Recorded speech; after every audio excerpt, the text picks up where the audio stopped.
Dans une cabine de première classe, une femme enceinte est giflée par une hôtesse de l'air arrogante, ignorant que son mari est le propriétaire de la compagnie aérienne, déclenchant une tempête de colère et d'injustice qui ne laissera personne indifférent. Si cette histoire vous révolte, mettez un pouce en l'air et laissez un commentaire avec le mot « justice » pour montrer votre soutien à ceux qui luttent contre l'injustice.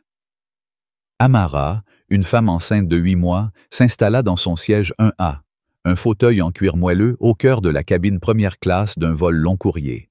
Son ventre rond pesait lourd, mais un soupir de soulagement s'échappa de ses lèvres alors qu'elle ajustait un coussin derrière son dos, savourant le calme feutré de cet espace luxueux.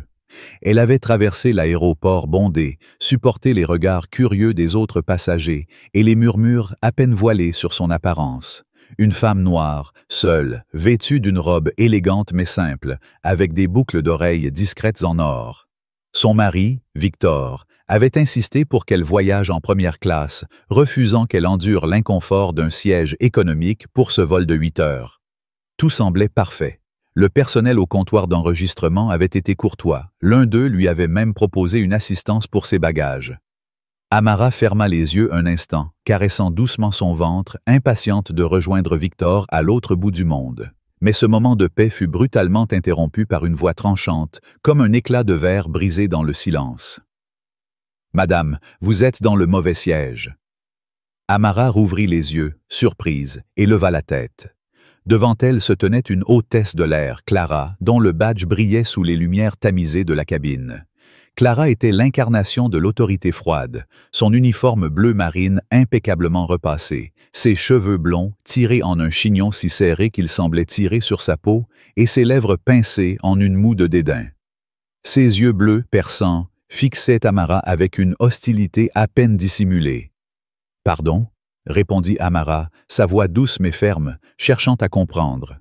Elle fouilla dans son sac à main et en sortit son billet, le tendant avec un sourire poli. « Je suis bien en 1A.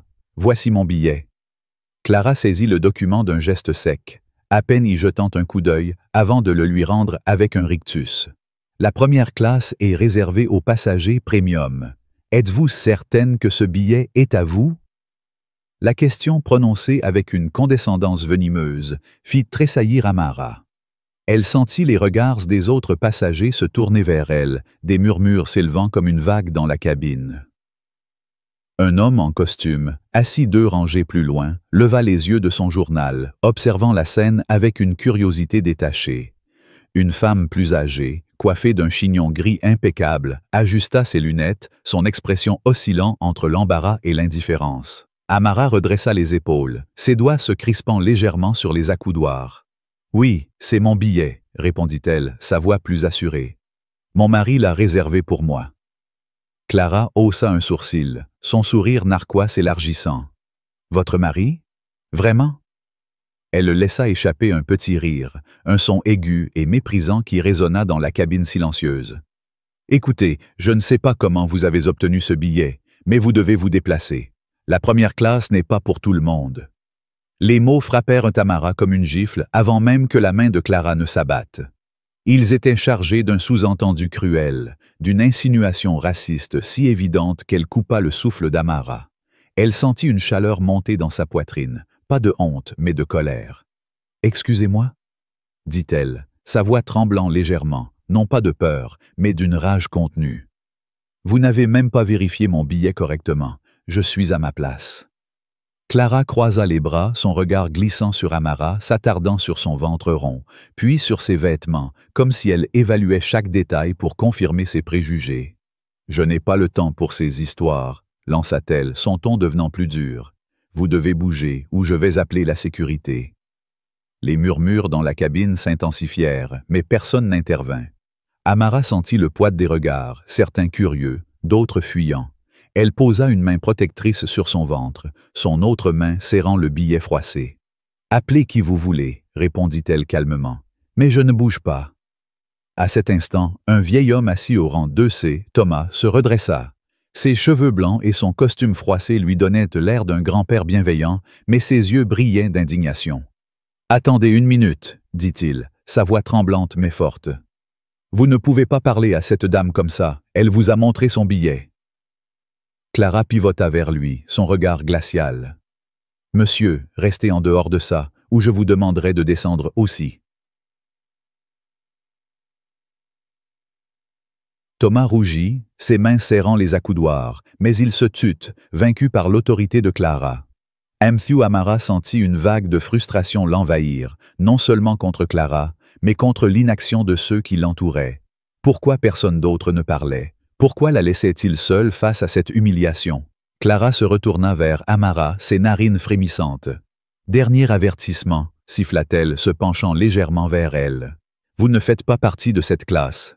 Sortez de ce siège avant que je ne vous y force. » Amara sentit son cœur battre à tout rompre, mais elle tint bon, ses yeux plantés dans ceux de Clara. « Vous faites erreur, » dit-elle, chaque mot pesé, « et vous le regretterez. » Ces mots semblèrent briser quelque chose en Clara. Son visage se durcit, et avant que quiconque ne puisse réagir, elle leva la main et gifla Amara. Le claquement résonna comme un coup de tonnerre dans la cabine.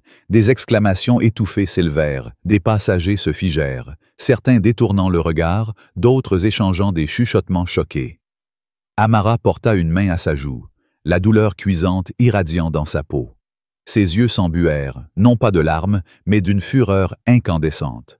Clara, impassible, ajusta son uniforme comme si de rien n'était. « Maintenant, levez-vous » ordonna-t-elle, sa voix froide. « Ou je vous fais sortir de force. » À cet instant, une nouvelle vague d'outrage envahit la cabine.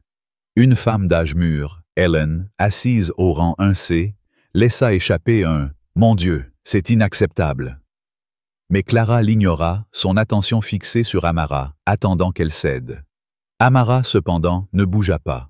Ses doigts tremblaient, mais pas de peur. Elle sortit son téléphone, ses mouvements rapides et précis, et tapa un message à Victor. « Elle m'a giflé. » Puis elle appuya sur « Envoyer ». Clara, inconsciente du piège qu'elle venait de déclencher, tapa du pied avec impatience. « Vous n'avez rien à faire ici », cracha-t-elle, sa voix montant d'un cran. « Regardez-vous, vous pensez que vous pouvez vous asseoir ici juste parce que vous avez un billet ?» Elle se tourna vers les autres passagers, cherchant leur approbation. Quelqu'un a-t-il vu comment elle a obtenu ce siège? Probablement une erreur du système. Ces mots, chargés de mépris racial, firent bondir Hélène de son siège. « Ça suffit !» cria-t-elle, son accent parisien vibrant de colère. « Vous n'avez aucun droit de la traiter ainsi. Vous êtes une honte pour cette compagnie. » Mais Clara, loin de reculer, pointa un doigt menaçant vers Hélène. « Asseyez-vous, ou vous serez la prochaine à descendre. » La cabine entière semblait retenir son souffle. Amara, toujours assise, sentit son cœur marteler sa poitrine. La douleur sur sa joue s'estompait, mais l'humiliation, elle, brûlait comme un feu. Elle avait déjà été confrontée à des préjugés, mais jamais de manière aussi brutale, aussi publique.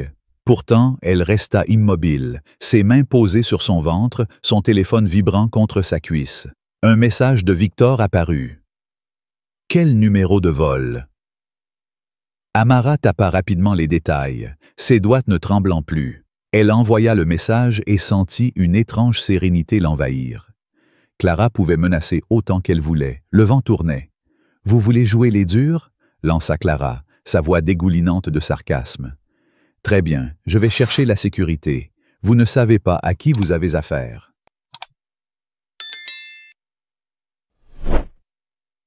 Amara la regarda droit dans les yeux, un éclat de défi dans son regard. « C'est vous qui ne savez pas, » murmura-t-elle, si bas que seule Clara l'entendit. L'hôtesse tressaillit, un éclair d'incertitude traversant son visage, mais elle se ressaisit vite, carrant les épaules avant de pivoter vers l'avant de l'avion.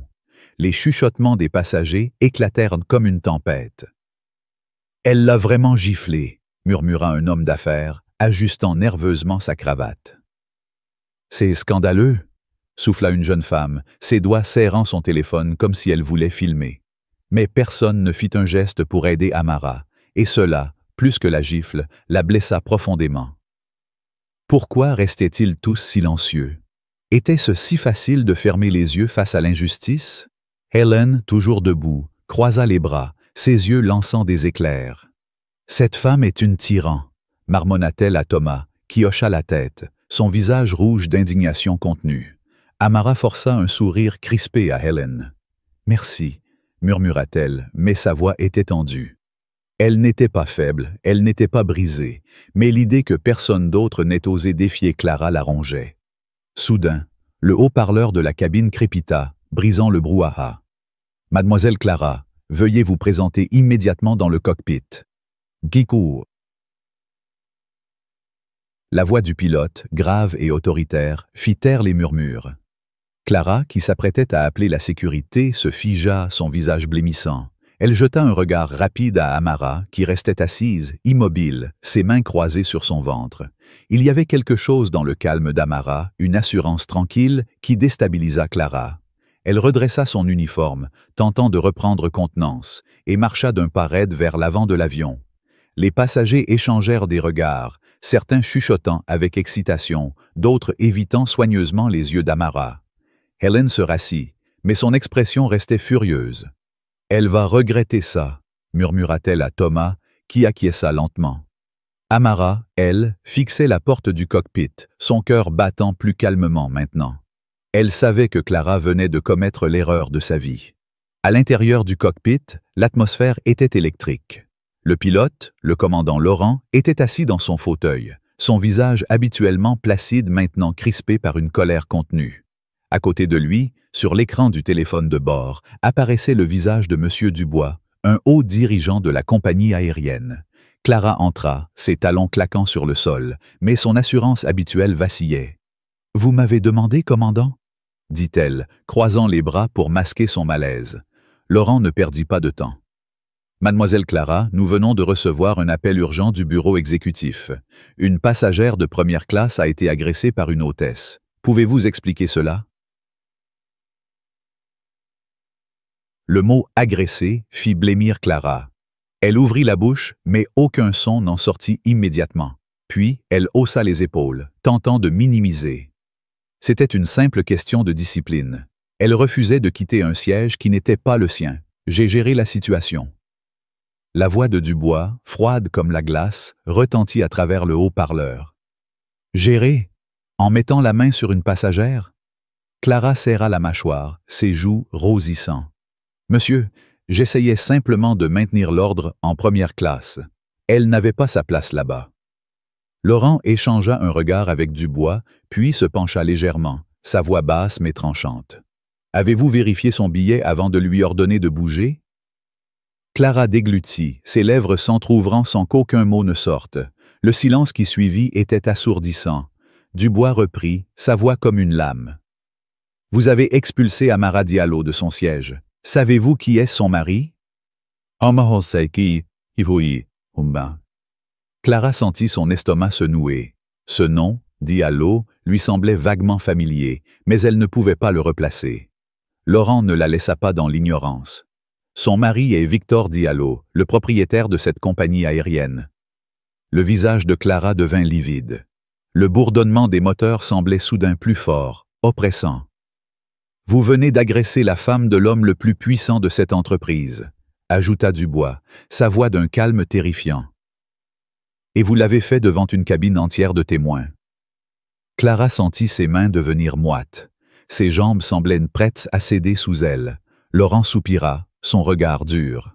« Nous avons des ordres directs de M. Diallo. Vous allez retourner auprès de Madame Diallo, vous excuser publiquement devant les passagers et lui offrir un service complet en première classe.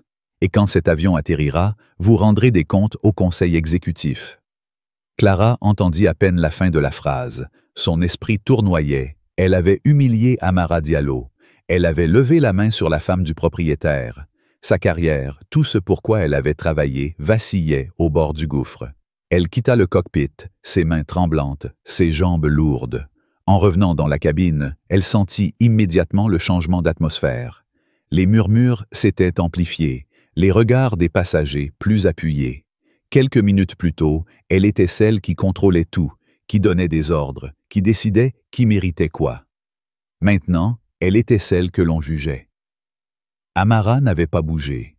Elle était assise, droite, son téléphone posé sur ses genoux, son visage calme mais indéchiffrable.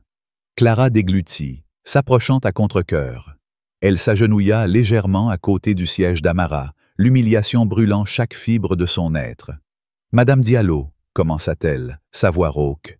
Il y a eu un malentendu. » Amara tourna lentement la tête, ses yeux sombres perçant ceux de Clara, avec une intensité qui la fit frissonner. « Un malentendu ?» répéta-t-elle, sa voix douce mais tranchante comme une lame. Clara sentit la sueur perler sur son front. Les passagers autour d'eux observaient, attendant. « Oui, » balbutia Clara, « je voudrais vous escorter à votre siège initial en première classe. » Amara inclina légèrement la tête, un sourire froid aux lèvres. « Vous dites que c'était une erreur ?» Clara hocha la tête, ses joues brûlantes. « Oui, une erreur de placement. » Amara ne s'y a pas. Elle se pencha légèrement, sa voix si basse que seule Clara pouvait l'entendre. « Vous n'avez pas vérifié mon billet. Vous n'avez pas consulté le plan des sièges. Vous m'avez vu, et vous avez décidé que je n'avais pas ma place ici. Ce n'était pas une erreur, c'était un choix. » Les mots frappèrent Clara comme un coup de poignard. Elle savait qu'Amara avait raison. Pire encore, les passagers autour d'eux le savaient aussi. Helen, toujours attentive, croisa les bras, un rictus de dégoût sur le visage. « Vous devriez avoir honte, » lança-t-elle, sa voix résonnant dans la cabine. Thomas, ragaillardi par le courage d'Helen, ajouta « Dites simplement que vous êtes désolé. » Des murmures d'approbation parcoururent la cabine. Clara sentit sa gorge se nouer. Elle avait passé des années à contrôler les situations, à imposer ses règles, à faire plier les passagers. Mais là, elle n'avait plus aucun pouvoir. Elle déglutit, forçant les mots à sortir. « Je suis désolée, Madame Diallo, » murmura-t-elle, sa voix à peine audible. « J'ai mal jugé la situation. » Amara laissa l'excuse flotter dans l'air un instant, puis hocha la tête. « Bien, » dit-elle simplement. « Maintenant, je vais retourner à mon siège. » Elle se leva lentement, ajustant son sac sur son épaule, son port altier. Elle marcha avec une assurance calme, sans hâte, sans triomphalisme, mais avec la certitude que le pouvoir avait changé de camp. Clara la suivit, ses mains crispées le long de son corps, chaque pas comme une marche vers son propre jugement.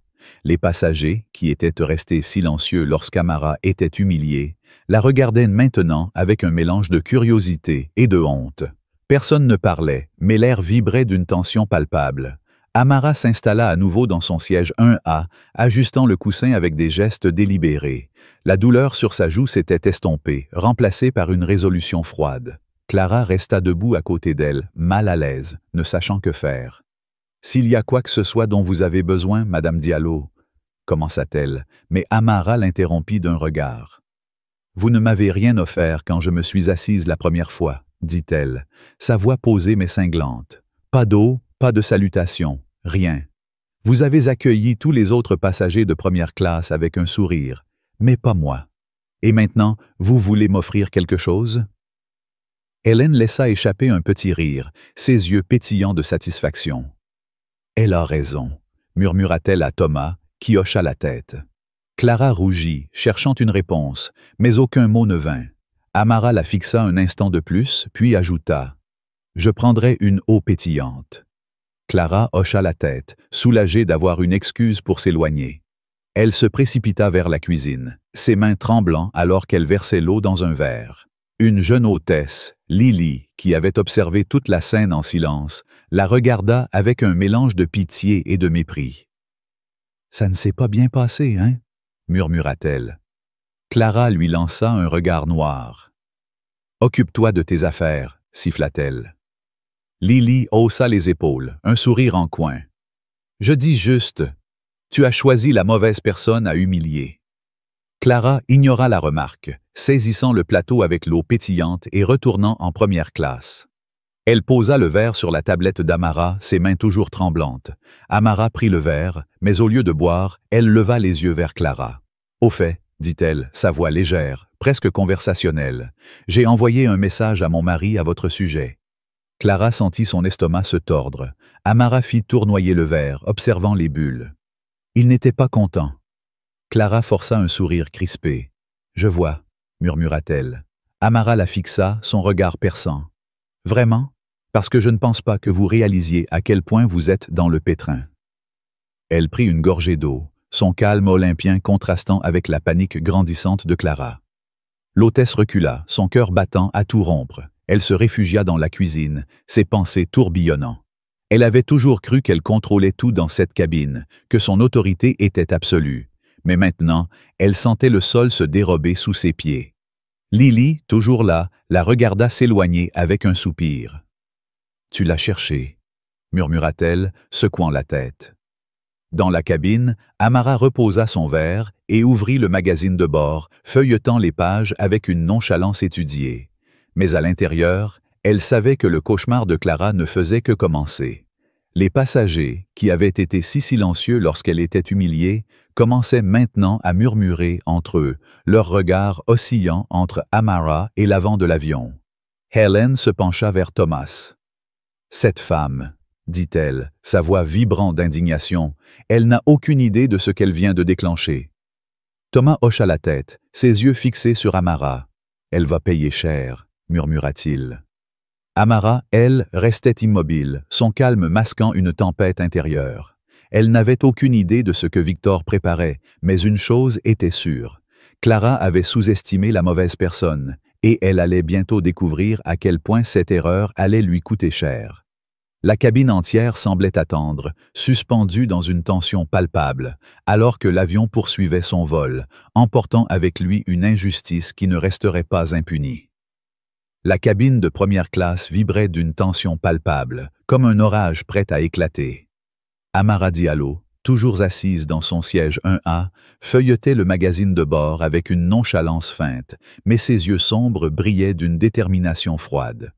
La douleur sur sa joue s'était dissipée, mais l'humiliation infligée par Clara, l'hôtesse de l'air arrogante, brûlait encore dans son cœur. Les murmures des passagers, qui avaient assisté en silence à la gifle scandaleuse, s'étaient transformés en un brouhaha excité. Certains échangeaient des regards furtifs, d'autres chuchotaient avec indignation, mais aucun n'avait osé intervenir lorsque Clara avait levé la main sur Amara. Maintenant, alors que l'hôtesse avait disparu dans le cockpit après un appel urgent du commandant, l'atmosphère semblait s'alourdir à chaque seconde. Amara posa le magazine, ses doigts caressant distraitement son ventre rond. Elle savait que Victor, son mari et propriétaire de la compagnie aérienne, avait déjà pris les choses en main. Son téléphone vibra doucement contre sa cuisse, un nouveau message s'affichant à l'écran. « Reste calme, ma chérie. Tout est sous contrôle. Sécurité à l'arrivée. » Amara esquissa un léger sourire, un mélange de soulagement et d'anticipation. Clara croyait avoir l'autorité absolue dans cette cabine, mais elle allait bientôt découvrir qu'elle avait sous-estimé la mauvaise personne. Dans le cockpit, l'atmosphère était aussi tendue qu'un fil prêt à rompre. Clara entra, ses talons claquant nerveusement sur le sol métallique. Le commandant Laurent, un homme aux tempes grisonnantes et au regard acéré, était assis dans son fauteuil, ses mains crispées sur les accoudoirs. À côté de lui, sur l'écran du téléphone de bord, le visage de M. Dubois, directeur des opérations de la compagnie, apparaissait, son expression aussi froide qu'un glacier. Clara redressa les épaules, tentant de masquer son malaise, mais ses mains tremblaient légèrement. « Vous m'avez demandé, commandant ?» dit-elle, sa voix moins assurée qu'elle ne l'aurait voulu. Laurent ne perdit pas de temps. « Mademoiselle Clara, nous avons reçu un appel direct du bureau exécutif. Une passagère de première classe a été physiquement agressée par une hôtesse. Expliquez-vous. » Chiptoga. Le mot « agressé » frappa Clara comme un coup de poignard. Elle déglutit, son visage blêmissant, mais elle tenta de reprendre contenance. « C'était une simple question de discipline », répondit-elle, haussant les épaules avec une fausse désinvolture. Cette femme refusait de quitter un siège qui n'était pas le sien. J'ai fait ce qui était nécessaire pour maintenir l'ordre. La voix de Dubois, tranchante comme une lame, retentit à travers le haut-parleur. Nécessaire? Vous appelez une gifle en plein visage nécessaire.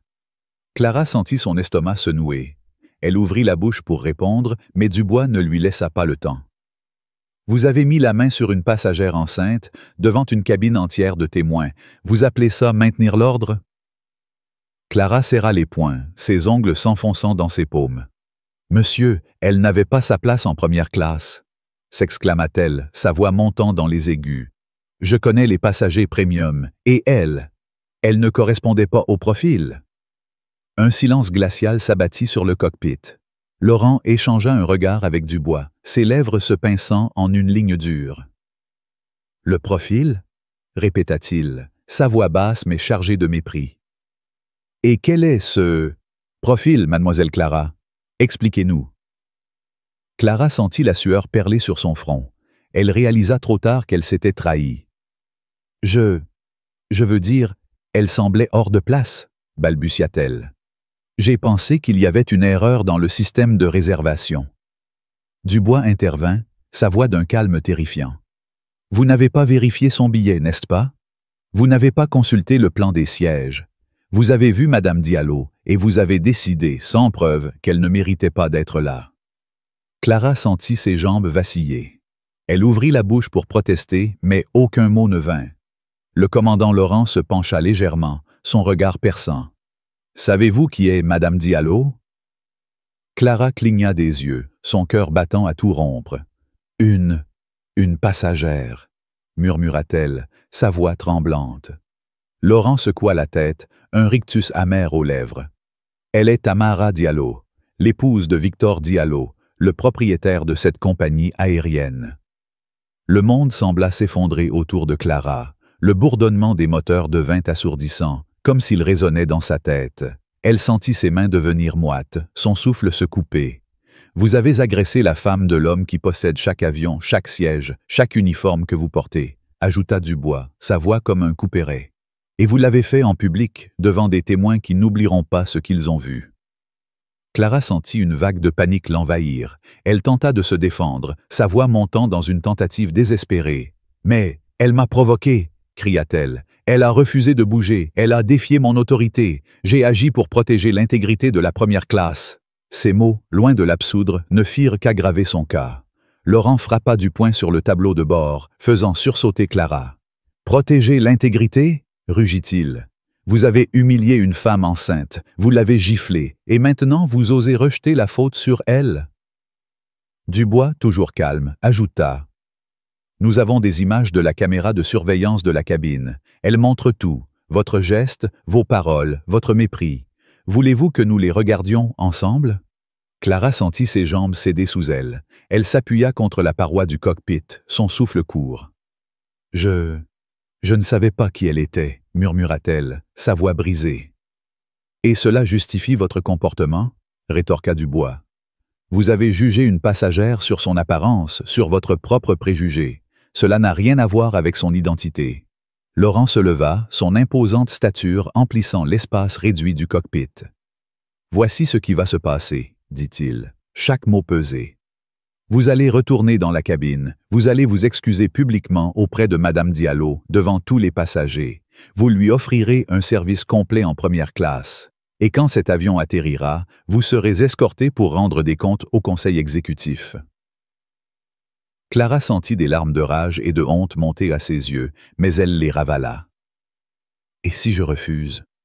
demanda-t-elle, sa voix tremblante. Dubois répondit, implacable. « Alors vous ne serez pas seulement suspendu, vous serez licencié sur le champ, et nous veillerons à ce que votre nom soit blacklisté dans toute l'industrie aérienne. » Giacomo José. Clara déglutit, son cœur battant à tout rompre. Elle n'avait pas le choix. Elle hocha la tête, incapable de parler, et quitta le cockpit, ses jambes lourdes comme du plomb. En revenant dans la cabine, elle sentit immédiatement le poids des regards. Les passagers, qui avaient été si silencieux pendant l'incident, étaient maintenant animés, leur chuchotement comme un bourdonnement d'abeilles. Helen, la femme d'âge mûr au rang 1C, croisa les bras, ses yeux lançant des éclairs. « Regardez-la » murmura-t-elle à Thomas, le vieil homme qui avait tenté d'intervenir. Et elle pensait qu'elle pouvait s'en tirer comme ça. Thomas hocha la tête, son visage rouge d'indignation.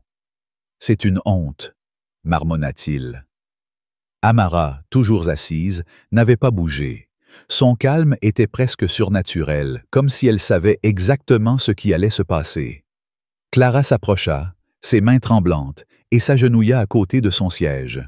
« Madame Diallo, » commença-t-elle, sa voix rauque, « Je tiens à m'excuser pour le malentendu. » Amara tourna lentement la tête, ses yeux perçant ceux de Clara avec une intensité qui la fit frissonner. « Un malentendu ?» répéta-t-elle, sa voix douce mais chargée de mépris. « Vous m'avez giflé, vous m'avez insulté devant tout le monde, vous avez dit que je n'avais pas ma place ici. C'était intentionnel. » Clara sentit la sueur couler dans son dos. Les passagers autour d'eux observaient, leurs murmures s'amplifiant. Helen se pencha en avant, sa voix vibrant de colère. « Dites la vérité, lança-t-elle. Vous l'avez jugé à cause de son apparence. Assumez vos actes. » Des murmures d'approbation parcoururent la cabine. Clara sentit sa gorge se nouer. Elle tenta de reprendre le contrôle, sa voix montant légèrement. « Je suis désolée, dit-elle, mais son ton était sec, presque mécanique, comme si elle récitait un script. C'était une erreur de ma part. Permettez-moi de vous escorter à votre siège. » Amara inclina la tête, un sourire froid aux lèvres. « Une erreur ?» répéta-t-elle. Elle se pencha légèrement, sa voix si basse que seule Clara pouvait l'entendre. « Vous n'avez pas fait d'erreur, vous avez fait un choix. Vous m'avez vue, une femme noire, enceinte, et vous avez décidé que je ne méritais pas d'être ici. Ne prétendez pas que c'était un accident. » Les mots frappèrent Clara comme une nouvelle gifle, mais cette fois, c'était elle qui était humiliée. Elle sentit les regards des passagers peser sur elle, leurs chuchotements devenant des murmures ouverts. « Elle a raison, » dit une jeune femme au rang 3B, son téléphone déjà sorti, comme si elle enregistrait la scène. « C'est du racisme pur et simple. » Clara sentit la panique monter. Elle tenta de se redresser, de reprendre contenance. « Je m'excuse, » répéta-t-elle, plus fort cette fois, mais son ton restait insincère, comme si elle espérait que les mots seuls suffiraient à la sauver. Amara la fixa un instant, puis secoua la tête. « Vos excuses ne signifient rien si vous ne les pensez pas, » dit-elle, sa voix résonnant dans la cabine. « Vous m'avez traité comme si j'étais moins que rien. Vous m'avez frappé devant tout le monde. Et maintenant, vous pensez qu'un simple « désolé » va tout effacer? » Un silence lourd s'abattit sur la cabine. Même les passagers qui avaient évité de s'impliquer jusque-là semblaient mal à l'aise, leurs regards oscillant entre Amara et Clara. Helen se leva à nouveau, incapable de se contenir. « Cette femme mérite mieux que vos fausses excuses », cria-t-elle, pointant un doigt accusateur vers Clara. « Vous êtes une honte pour cette compagnie, et tout le monde ici le sait. » Des applaudissements épars éclatèrent, quelques passagers hochant la tête en signe d'approbation. Clara sentit son visage brûler. Elle avait passé des années à imposer son autorité, à faire plier les passagers, à contrôler chaque situation. Mais maintenant, elle était celle qui ployait sous le poids de son propre mépris. Elle baissa les yeux, incapable de soutenir le regard d'Amara. « Je vais chercher votre eau pétillante, » murmura-t-elle, saisissant la première excuse pour s'éloigner. Elle se précipita vers la cuisine, ses mains tremblant tellement qu'elle renversa de l'eau en remplissant le verre. Lily, la jeune hôtesse qui avait observé la scène en silence, la regarda avec un sourire narquois. « Tu croyais vraiment que tu pouvais t'en sortir comme ça ?» dit-elle, sa voix dégoulinante de sarcasme. Clara lui lança un regard noir. « Tais-toi, Lily, » siffla-t-elle. « Tu ne comprends rien. » Lily haussa les épaules, croisant les bras. « Oh, je comprends parfaitement. Tu as vu une femme noire en première classe et tu as décidé qu'elle n'y avait pas sa place. Et maintenant, tu vas payer pour ça. » Clara sentit une vague de rage l'envahir, mais elle n'avait pas le temps de répondre. Elle saisit le plateau et retourna en première classe, posant le verre sur la tablette d'Amara avec des mains tremblantes. Amara ne toucha pas le verre. Elle leva les yeux vers Clara, son regard perçant. « Vous savez, dit-elle, sa voix calme mais tranchante, j'ai vu des gens comme vous toute ma vie, des gens qui pensent qu'ils peuvent décider qui mérite quoi en un seul regard. Mais cette fois, vous avez choisi la mauvaise personne. » Clara sentit son estomac se tordre. Elle ouvrit la bouche pour répondre, mais Amara leva une main, l'arrêtant net. « Ne dites rien, dit-elle. Vous en avez assez fait. » Clara recula, son cœur battant à tout rompre. Elle retourna à la cuisine, s'appuyant contre le comptoir, son souffle court. Lily la regarda s'éloigner, secouant la tête. « Tu viens de creuser ta propre tombe, » murmura-t-elle. Dans la cabine, les passagers continuaient de murmurer, leur voix chargée d'indignation. Helen se tourna vers Thomas, ses yeux brillants de colère. « Cette femme est une tyran, dit-elle. » Comment peut-on laisser quelqu'un comme elle travailler dans une compagnie comme celle-ci? Thomas hocha la tête, son visage crispé. Elle va regretter ça, murmura-t-il. Personne ne peut faire ce qu'elle a fait et s'en tirer. Amara, elle, restait immobile, son calme masquant une tempête intérieure. Elle savait que Victor ne laisserait pas cet incident sans suite. Elle ouvrit son téléphone, un nouveau message de son mari s'affichant. « Nous atterrissons dans 20 minutes. Reste assise, la sécurité s'occupera de tout. » Amara ferma les yeux un instant, un léger sourire aux lèvres. Clara avait cru qu'elle pouvait l'humilier, la faire plier. Mais elle allait bientôt découvrir que le pouvoir n'était pas entre ses mains. À l'avant de l'avion, Clara restait cachée dans la cuisine, ses doigts serrant le comptoir si fort que ses jointures blanchissaient. Elle avait passé des années à perfectionner l'art du contrôle, à imposer son autorité dans la cabine avec une assurance inébranlable. Mais maintenant, elle se sentait impuissante, vulnérable, comme une proie acculée. Elle pouvait déjà l'imaginer. Les passagers descendant de l'avion, la sécurité attendant à la porte, les cadres alignés pour l'interroger. Et le pire, c'était qu'elle n'avait aucune défense. Elle avait giflé Amara Diallo. Elle avait fait un choix, comme Amara l'avait dit, un choix basé sur ses propres préjugés. Et maintenant, elle allait en payer le prix. Le haut-parleur crépita à nouveau, brisant ses pensées. « Équipage de cabine, préparez-vous pour l'atterrissage. » La voix du commandant Laurent était froide, professionnelle, mais Clara y perçut une pointe de mépris. Elle déglutit, tentant de reprendre contenance, mais ses mains tremblaient toujours. Lily passa à côté d'elle, son regard chargé de dédain. « Tu ferais mieux de te préparer, » dit-elle, sa voix basse. « Parce que quand cet avion touchera le sol, ton petit règne est fini. » Clara ne répondit pas. Elle se contenta de fixer le sol, son esprit tourbillonnant. Elle avait toujours cru que son autorité était absolue, que personne ne pouvait la défier. Mais maintenant, elle réalisait à quel point elle s'était trompée. Dans la cabine, les passagers commençaient à ranger leurs affaires, mais l'excitation habituelle de l'atterrissage était absente. À la place, une anticipation lourde planait dans l'air. Les regards se tournaient vers Amara, vers l'avant de l'avion, vers l'endroit où Clara avait disparu. Hélène se pencha vers Thomas, sa voix vibrante d'indignation. « Cette femme mérite d'être virée, » dit-elle, « et j'espère que M. Diallo fera en sorte que ça arrive. » Thomas hocha la tête, ses yeux fixés sur Amara. « Elle ne s'en sortira pas comme ça, » murmura-t-il. Amara, elle, boucla sa ceinture de sécurité, son regard fixé sur l'horizon à travers le hublot. Elle n'avait aucune idée de ce que Victor avait prévu, mais elle savait une chose. Clara avait fait une erreur monumentale, et les conséquences allaient être sévères. L'avion entama sa descente, les moteurs rugissant doucement alors que la terre se rapprochait. Dans la cabine, la tension montait, comme si chaque passager pouvait sentir que quelque chose d'important était sur le point de se produire. Amara posa une main sur son ventre, sentant un léger coup de son bébé, comme un rappel de sa force. Elle n'était pas une victime, elle était Amara Diallo, et elle allait s'assurer que justice soit faite. Lorsque les roues touchèrent le tarmac, un silence étrange s'abattit sur la cabine. Le signal de la ceinture de sécurité s'éteignit avec un « ding » familier, mais personne ne se précipita pour se lever. Tous les yeux étaient tournés vers l'avant de l'avion. Puis, comme si le destin lui-même avait décidé de frapper, la porte de la cabine s'ouvrit et un officier de sécurité en uniforme entra. Grand, imposant, il balaya la cabine du regard avant de s'arrêter sur une personne, Clara.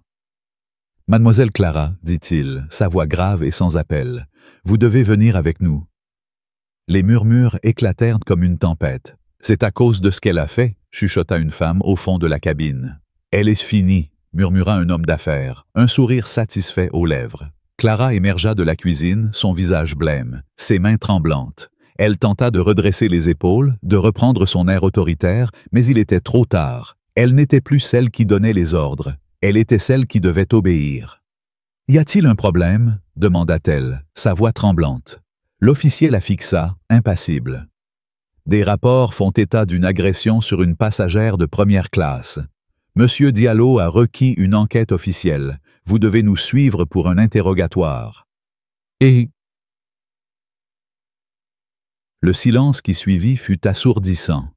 Les passagers échangèrent des regards, certains avec une satisfaction évidente, d'autres avec une surprise mêlée de honte. Clara sentit son estomac se nouer. Elle lança un regard rapide à Amara, espérant peut-être un signe de pitié, mais Amara ne la regardait pas. Elle fixait l'horizon, son expression calme, inébranlable. Clara détourna les yeux, ses joues brûlantes, et suivit l'officier vers la porte de l'avion, chaque pas résonnant comme un glas. Les murmures s'amplifièrent alors qu'elle disparaissait dans le couloir de la passerelle. « Elle l'a bien cherché », murmura Hélène, sa voix vibrante de colère. « Personne ne devrait pouvoir traiter quelqu'un comme ça et s'en tirer. » Thomas hocha la tête, ses yeux brillant d'une satisfaction contenue. « Justice sera faite, dit-il. » Lily, qui observait depuis la cuisine, secoua la tête avec un sourire amer. « Elle a cru qu'elle était intouchable, » murmura-t-elle. « Quelle idiote !» Amara, elle, restait assise, son regard fixé sur le hublot. Elle n'avait pas besoin de regarder Clara partir. Elle savait que ce n'était que le début. Victor ne laisserait pas cet incident sans suite, et Clara allait bientôt découvrir à quel point son arrogance lui avait coûté cher. La cabine entière semblait retenir son souffle, attendant la suite, alors que l'avion s'immobilisait au terminal, emportant avec lui une injustice qui ne resterait pas impunie. L'avion était immobile au terminal, mais dans la cabine de première classe, l'atmosphère vibrait encore d'une indignation brûlante. Les passagers, figés dans leur siège, observaient la porte par laquelle Clara venait de disparaître, escortée par un officier de sécurité. Le silence, ponctué de murmures fébriles, semblait chargé d'une justice imminente. Amara Diallo, toujours assise dans son siège 1A, ajusta calmement son écharpe, son regard fixé sur le hublot. À l'extérieur, les lumières de l'aéroport scintillaient dans l'obscurité, mais à l'intérieur, une tempête faisait rage. Elle posa une main sur son ventre rond, sentant un léger mouvement de son bébé, un rappel de sa force et de sa détermination. Clara avait cru pouvoir l'humilier, la réduire à rien, mais elle avait sous-estimé Amara, et maintenant, les conséquences de son arrogance s'abattaient sur elle comme un couperet. Dans la cabine, Helen, la passagère indignée, se pencha vers Thomas, ses yeux brillants de colère. « Elle ne mérite pas une once de pitié », murmura-t-elle, sa voix tremblante d'émotion. « Traiter une femme enceinte comme ça, c'est impardonnable. » Thomas hocha la tête, son visage crispé. « Elle va payer cher, » répondit-il, ses mots lourds de conviction. À l'arrière, Lily, la jeune hôtesse, observait la scène depuis la cuisine, un sourire amer aux lèvres. Clara a cru qu'elle était intouchable, murmura-t-elle à une collègue. Maintenant, elle va voir ce que ça fait d'être au fond du gouffre. Amara, impassible, rangea son téléphone dans son sac. Un dernier message de Victor, son mari et propriétaire de la compagnie aérienne, brillait sur l'écran. « Tout est arrangé. Rentre à la maison, je m'occupe du reste. » Elle savait que Victor ne laisserait pas cet incident sans suite. Clara n'avait pas seulement agressé une passagère, elle avait défié l'honneur de sa famille, et cela, Victor ne le tolérerait jamais. Dans une salle de réunion austère à l'aéroport, Clara se tenait debout, face à un comité de cadres supérieurs de la compagnie aérienne. La pièce était froide, éclairée par des néons crus qui accentuaient les cernes sous ses yeux. Ses mains, habituellement si sûre lorsqu'elle donnait des ordres aux passagers, tremblait maintenant, serrée derrière son dos. En face d'elle, M. Dubois, le directeur des opérations, était assis à la tête de la table, son regard glacial fixé sur elle. À ses côtés, Mme Lefebvre, responsable des ressources humaines, feuilletait un dossier épais, son expression indéchiffrable. Deux autres cadres, un homme en costume gris et une femme aux lunettes sévères, prenaient des notes, leur visage dénué de toute sympathie. Clara déglutit, tentant de reprendre contenance, mais le poids de l'accusation pesait sur elle comme une enclume. « Mademoiselle Clara, » commença Dubois, sa voix aussi tranchante qu'un rasoir, « vous êtes accusée d'avoir agressé physiquement une passagère de première classe, Madame Amara Diallo, et d'avoir tenu des propos discriminatoires à son encontre. Qu'avez-vous à dire pour votre défense? » Clara sentit son cœur s'accélérer. Elle avait répété mentalement une excuse, un moyen de minimiser ses actes, mais sous le regard perçant de Dubois, ses mots semblaient s'évaporer. « Monsieur, balbutia-t-elle, c'était une erreur. Je pensais qu'elle n'était pas à sa place en première classe. Elle a refusé de coopérer et j'ai perdu mon sang-froid. » Madame Lefebvre leva les yeux de son dossier, ses lèvres pincées. Perdu votre sang-froid? Répéta-t-elle, sa voix dégoulinante de mépris. Vous avez giflé une femme enceinte devant une cabine entière de témoins. Vous appelez cela une perte de sang-froid? Clara sentit la sueur perler sur son front. Je ne savais pas qu'elle était enceinte, protesta-t-elle, sa voix montant dans les aigus. Et je ne savais pas qui elle était. Si j'avais su qu'elle était l'épouse de M. Diallo... Dubois l'interrompit d'un geste sec. Votre ignorance de son identité ne change rien, dit-il, sa voix comme un coup de fouet. Vous n'avez pas vérifié son billet. Vous n'avez pas suivi la procédure. Vous avez jugé Madame Diallo sur son apparence, sur votre propre préjugé, et vous l'avez agressée. Et que con? So été. Clara ouvrit la bouche pour répondre, mais Madame Lefebvre la devança, posant une tablette sur la table. Voici les images de la caméra de surveillance, dit-elle, tapotant l'écran pour lancer la vidéo. L'écran s'alluma, montrant la cabine de première classe. Clara apparut, son visage tordu par un rictus de mépris, ordonnant à Amara de quitter son siège. Puis, le moment fatidique, sa main s'élevant, frappant Amara avec un claquement audible. Des murmures de choc s'élevèrent dans la cabine, captés par le micro. Clara sentit son estomac se nouer en revoyant la scène. Elle voulut détourner les yeux, mais le regard de Dubois la cloua sur place. « Niez-vous ces images ?» demanda-t-il, sa voix d'un calme terrifiant. Clara secoua la tête, ses joues brûlantes. « Non, monsieur, » murmura-t-elle, sa voix à peine audible. « Mais elle m'a provoqué, elle a défié mon autorité. J'essayais de maintenir l'ordre. » Ces mots, loin de l'absoudre, ne firent qu'attiser la colère des cadres. L'homme en costume gris, M. Garnier, frappa la table du poing, faisant sursauter Clara. « Maintenir l'ordre » rugit-il. « Vous avez humilié une passagère, vous l'avez frappée, et maintenant vous osez rejeter la faute sur elle. Votre comportement est une honte pour cette compagnie. » Clara sentit des larmes de rage et de honte monter à ses yeux, mais elle les ravala. « Je suis désolée, » balbutia-t-elle, mais son ton était faible, insincère, comme si elle espérait encore échapper aux conséquences. Madame Lefebvre croisa les bras, son regard perçant. « Votre désolé ne suffit pas, » dit-elle. « Nous avons également reçu des témoignages de passagers et d'un membre d'équipage, Mademoiselle Lily, qui rapporte un historique de comportement discriminatoire de votre part. » Clara sentit son sang se glacer. Lily. Cette petite peste l'avait trahie. Elle se souvenait des regards méprisants de la jeune hôtesse, de ses remarques acerbes dans la cuisine. « Lily ment !» s'écria Clara, sa voix tremblante de colère. « Elle veut me faire tomber parce qu'elle est jalouse de ma position. » Dubois leva une main, la réduisant au silence. « Assez, dit-il. Les témoignages concordent avec les images. Vous avez abusé de votre autorité, violé nos politiques et causé un préjudice grave à la réputation de cette compagnie. » Il se tourna vers Madame Lefebvre, qui hocha la tête. « À compter de ce jour, annonça-t-elle, vous êtes suspendu sans salaire. En attendant une enquête complète, vous serez convoqué pour une audience disciplinaire dans une semaine. En attendant, votre accès à tous les systèmes de la compagnie est révoqué. » Clara sentit le sol se dérober sous ses pieds, suspendu, sans salaire, blacklisté peut-être. Sa carrière, tout ce pour quoi elle avait travaillé, s'effondrait devant ses yeux. « Vous ne pouvez pas faire ça !» cria-t-elle, sa voix brisée. « J'ai donné des années à cette compagnie. J'ai toujours fait mon travail. » Dubois la fixa, impassible. « Votre travail consistait à servir les passagers, pas à les juger ni à les agresser. Vous avez échoué, mademoiselle Clara, et maintenant, vous devez en assumer les conséquences. » Il fit un signe à l'officier de sécurité, qui s'avança.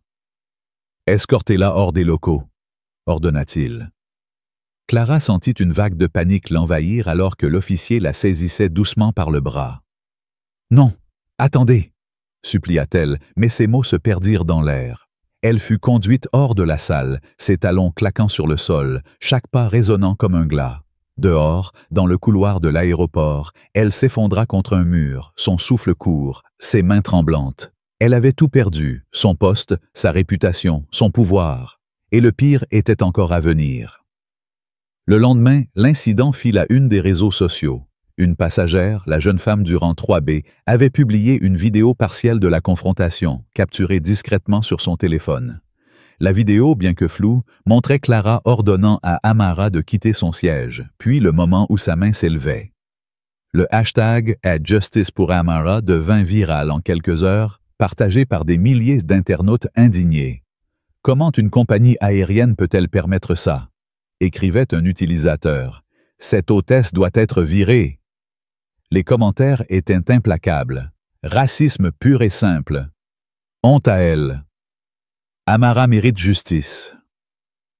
Lily, la jeune hôtesse, ajouta de l'huile sur le feu en publiant un long message anonyme sur un forum d'employés de l'aviation. « Clara a toujours été comme ça », écrivait-elle. Elle traitait les passagers selon leur apparence, leur accent, leur tenue. Ce n'était pas la première fois qu'elle humiliait quelqu'un, mais cette fois, elle a choisi la mauvaise cible. Le message fut repris par des blogueurs et des journalistes, amplifiant le scandale. La compagnie aérienne, sous la pression, publia un communiqué officiel. « Nous condamnons fermement tout comportement discriminatoire. Une enquête approfondie est en cours et des mesures appropriées seront prises. Nos excuses les plus sincères à Madame Diallo pour cette expérience inacceptable. » Mais pour le public, ce n'était pas assez. Les appels au boycott de la compagnie se multiplièrent et le nom de Clara devint synonyme d'injustice. À des kilomètres de là, Amara était assise dans le salon de son appartement, un thé fumant entre ses mains. Victor, debout près de la fenêtre, parlait au téléphone avec son équipe juridique, son ton ferme mais mesuré. « Je veux que l'enquête soit transparente, disait-il, et je veux des changements systémiques. Cela ne doit plus jamais se reproduire. » Amara l'observa, un mélange de gratitude et de fatigue dans son regard. Elle n'avait pas cherché la vengeance, mais elle voulait que justice soit faite, non seulement pour elle, mais pour tous ceux qui avaient été victimes de préjugés comme ceux de Clara. Lorsque Victor raccrocha, il s'approcha et s'agenouilla à ses côtés, prenant sa main. « Comment vas-tu, ma chérie ?» demanda-t-il, ses yeux pleins de sollicitude. Amara soupira, caressant son ventre. « Je vais bien, » répondit-elle, sa voix douce mais ferme. « Mais je veux que cette compagnie fasse mieux. Je veux qu'ils forment leur personnel, qu'ils mettent en place des politiques pour empêcher ça. » Victor hocha la tête, un éclat de détermination dans les yeux. « C'est déjà en cours, dit-il, et Clara ne remettra jamais les pieds dans un de nos avions. » Amara esquissa un sourire, mais son cœur restait lourd. Elle ne ressentait aucune joie à voir la chute de Clara, seulement une profonde tristesse face à l'injustice qu'elle avait subie. « J'espère qu'elle apprendra quelque chose de tout ça, » murmura-t-elle. Victor serra sa main. « Si elle ne le fait pas, le monde s'en chargera. » Pour Clara, le monde s'était déjà chargé de lui infliger une leçon brutale. En quelques jours, elle était devenue une paria. Son visage, capturé dans la vidéo virale, était partout, sur les réseaux sociaux, dans les articles de presse, dans les conversations des forums.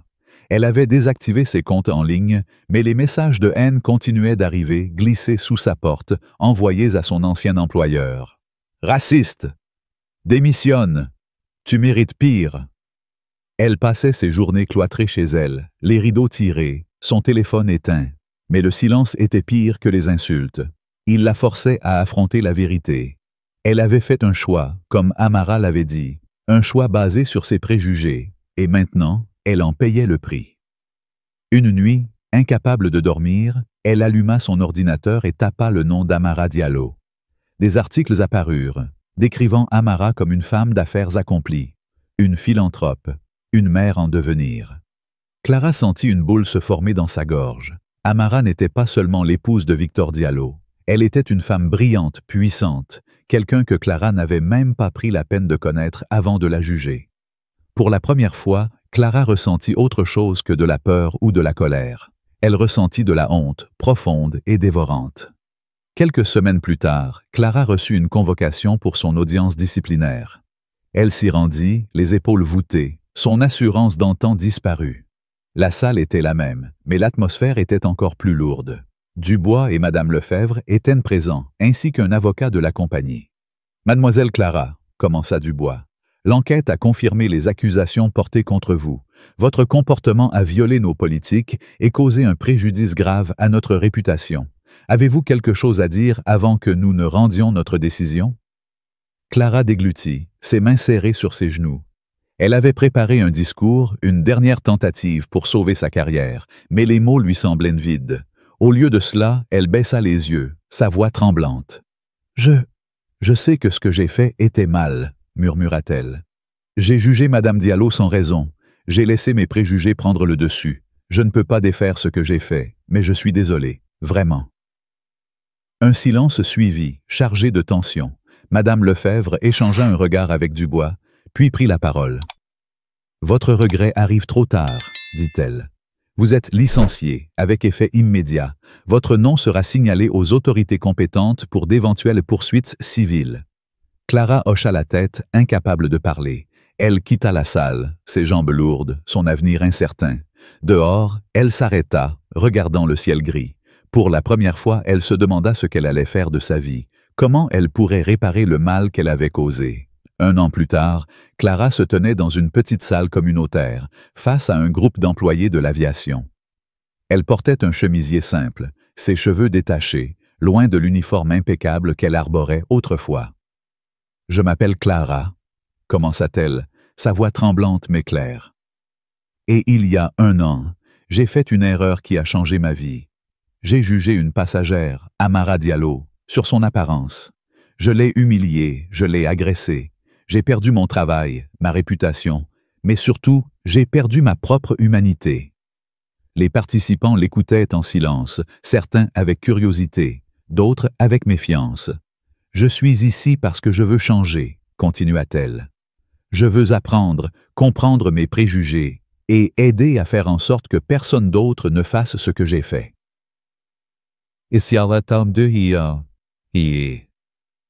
À la fin de la session, une femme s'approcha, une employée de cabine comme elle l'avait été.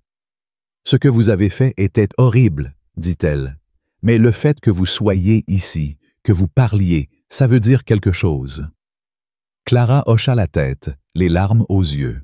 « Merci, » murmura-t-elle.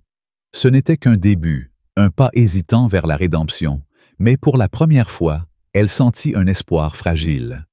Pendant ce temps, Amara et Victor accueillaient leur nouveau-né, une petite fille prénommée Aïssatou. Dans leur maison, entourée d'amis et de familles, ils riaient, partageant des moments de joie pure. La compagnie aérienne, sous la direction de Victor, avait mis en place de nouvelles formations sur la diversité et l'inclusion, ainsi qu'un fonds pour soutenir les victimes de discrimination. Amara, bien que concentrée sur sa nouvelle vie de mère, restait impliquée, s'assurant que l'incident ne soit pas oublié. Un jour, elle reçut une lettre, écrite à la main. C'était de Clara. « Madame Diallo, » commençait-elle, « je ne m'attends pas à votre pardon, mais je veux que vous sachiez que je regrette profondément ce que je vous ai fait. J'essaie de changer, de devenir une meilleure personne. Merci de m'avoir montré, même à travers ma propre erreur, ce que signifie la dignité. » Amara lut la lettre en silence, puis la posa sur la table. Elle ne ressentait ni colère ni triomphe, seulement une calme résolution. « J'espère qu'elle tiendra parole, » murmura-t-elle à Victor, qui hocha la tête. « Si elle le fait, » répondit-il, « ce sera grâce à toi. » Amara sourit, prenant Aïssatou dans ses bras. L'injustice qu'elle avait subie avait laissé des cicatrices, mais elle avait aussi allumé une flamme de changement, de justice et d'espoir pour un monde meilleur. Cette histoire poignante d'Amara et Clara révèle la douleur de l'injustice et la force de la résilience. La discrimination brutale dont Amara a été victime, amplifiée par l'arrogance de Clara, nous rappelle combien les préjugés peuvent blesser profondément.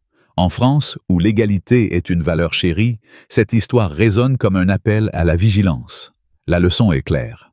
Chacun doit examiner ses propres jugements et agir avec empathie, sans distinction d'apparence ou d'origine. Dans la vie quotidienne, cela signifie écouter, respecter et défendre ceux qui sont injustement traités, que ce soit au travail, dans les transports ou ailleurs.